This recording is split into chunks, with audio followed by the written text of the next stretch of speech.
Olá, povo de Deus, bom dia. Esta palavra é fiel e digna de toda aceitação. Medita estas coisas e ocupa-te nelas, para que o teu aproveitamento seja de manifesto a todos. Primeira carta do apóstolo Paulo a Timóteo, capítulo 4, versículos 9 e 15. Me chamo pastor Emerson Adriano, membro da Igreja Batista Jardim Nazaré, que tem como pastor presidente o nosso amado irmão pastor Roberto Ricardo, pastor da igreja e presidente. Hoje estaremos fazendo o resumo da lição 6 da EBD, Escola Bíblica Dominical, hoje dia 10 de maio de 2020. Tendo em vista os aspectos essenciais da doutrina da salvação, tendo como texto base dessa nossa lição, da lição de hoje, Efésios capítulo 1 e capítulo 2. E seu texto áureo é Efésios capítulo 2, versículos 8 e 9, que diz assim: pela graça sois salvos, por meio da fé, e isto não vem de vós, não vem de nós, é dom de Deus, não vem pelas obras, para que ninguém se glorie. Como dissemos, Efésios capítulo 2, versículos 8 e 9. A salvação é um dom inefável de Deus. O homem vivia perdido eternamente. E isto vivia perdido eternamente com vida distante de Deus. Mas o Senhor o fez chegar a Ele. Antes estávamos perdidos e fomos achados por Deus. Vivíamos nas trevas e Ele, Deus, nos trouxe para a sua maravilhosa luz, a luz de Cristo. Vivíamos condenados e o Senhor nos absolveu. E aqui estaremos falando do primeiro aspecto. A graça de Deus restaura o homem para o louvor e a glória de Deus. Para louvor da glória da sua graça, pela qual nos fez agradáveis a si no amado. Efésios capítulo 1, versículo 6. Muitos estão preocupados mais em ter do que ser. O ter se preocupa e busca questões materiais. Pode ser uma característica de avareza e ambição. Já o ser faz parte do compromisso e essência da vida. Procura desenvolver os aspectos de caráter. A nossa posição diante dele inclui o fato de sermos feitos herança. Em Cristo fomos feitos herdeiros, como diz Tito, segundo a esperança de vida eterna. Deus trabalhou em nossa vida nos fazendo de novo. Fomos regenerados. Temos a mais importante e real segurança de nossa fé. Termos nascido de novo, com um propósito bem definido, claro e inquestionável, que é para o louvor e a glória de Deus. Amém, amados? Nesses segundos aspectos, estaremos vendo a graça de Deus restaura o homem, vivificando-o em Cristo Jesus. E vos vivificou, estando vós mortos em ofensas e pecados. Efésios capítulo 2, versículo 1. Paulo diz que estávamos mortos. Esta é a situação verdadeira daqueles que estão fora de Cristo. Não tem para onde correr. O homem que vive distante do Senhor, em rebeldia espiritual, é um fracassado. Isto traz morte, que é representada por uma vida alheia às coisas de Deus, longe do ideal divino. E isso não é utopia, viu? Difícil de alcançar ou inalcançável, não. Não é utopia. É algo alcançável mediante a Bíblia e fé em Jesus. Mesmo que o cotidiano das coisas possa apresentar e representar vida, o homem espiritual está morto. Não adianta achar ou dizer que possuem vida física e emocional sadia. Existe morte. Paulo diz que estávamos escravizados. Eu me lembro que quando alguém falava de Cristo para mim, eu dizia que já tinha Cristo. Só que dentro de mim era feito quando eu fazia algo sério contra os evangélicos, né, os crentes, no sentido de censurar ou zombar, eu escutava um som de um surdo. Quem souber o que é surdo, fazendo assim, bum, dentro de mim. Quando Deus me converteu, era Ele me alertando: tu tem que vir, senão as coisas vão piorar por aí, e por aqui tu vai ter energia para vencer a vida, para continuar a vida. E graças a Deus eu optei por Jesus e Ele me converteu. Estava preso, eu era escravo do pecado. Graças a Deus, Jesus me libertou. A escravidão é algo pavoroso. Representa e significa poder que controla por completo, tirando todo o potencial de vida. É verdade, você não tem força para sair do pecado, mas mediante Jesus, Ele lhe dá essa força. Ele lhe tira do pecado e lhe converte os seus pensamentos agora para Ele, buscando força nas Escrituras, através de leitura, para que assim a sua fé seja desenvolvida e a sua crença em Deus seja solidificada. No final, seres humanos são desumanizados. Esta situação trouxe condenação, não somente mortos e escravizados, mas condenados. Nesse segundo aspecto estamos vendo isso aqui. Tá certo? No terceiro aspecto, a graça de Deus nos elegeu em Cristo para a salvação, como também nos elegeu nele antes da fundação do mundo, para que fôssemos santos e irrepreensíveis diante dele que é Deus, em amor. Efésios capítulo 1, versículo 4. Fomos eleitos em Cristo. Não existe eleição sem Jesus. Não existe eleição sem o sacrifício de Jesus e sem a fé em Cristo, para que o sacrifício de Jesus para tornar eficaz a nossa salvação. Para que o sacrifício de Jesus? É para tornar eficaz a nossa salvação. Fomos para o propósito de Deus, que em Jesus veio buscar a salvação, o que se havia perdido. Deus em Cristo veio para restaurar a nossa condição. O que é soberania e livre arbítrio? Aqui é uma questão centenária, mas está de um modo fácil, dentro daquilo que raciocinamos e acreditamos. No caso da soberania e o livre arbítrio, sempre andam juntos, sabendo que soberania sobrepõe o livre arbítrio, pelo fato desta ter sido dada pela outra. Jesus Cristo é a base da nossa fé e compreensão da revelação de Deus, do seu propósito. Jesus é tudo em todos, conforme Paulo, Romanos capítulo 11, versículo 36, que diz assim: porque dele, por ele e para ele são todas as coisas. Glória, pois, a ele eternamente. Amém? A eleição é em Cristo.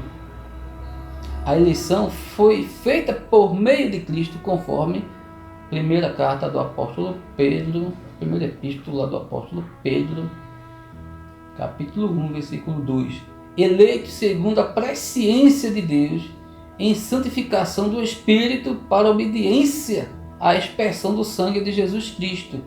Graça e paz vos sejam multiplicadas. Amém, amados? Como diz aqui em Pedro. Deus exerceu sua soberania e por isso, em Cristo e com base em sua presciência, nos elegeu. Aí aqui estaremos vendo diretamente na revista livre arbítrio. Estaremos vendo aqui a questão do livre arbítrio. Estaremos vendo. Veja aqui a questão do livre arbítrio, já vimos. Aí aqui é a questão da presciência de Deus.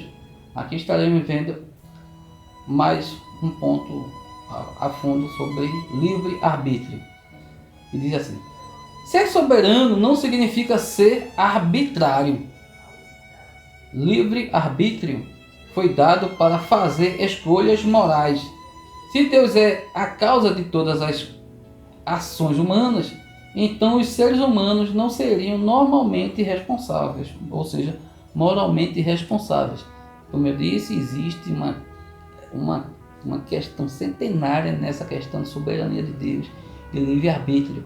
Aí nesse nosso raciocínio aqui, se Deus não deixasse o ser humano tomar suas decisões morais, a soberania dele seria arbitrária.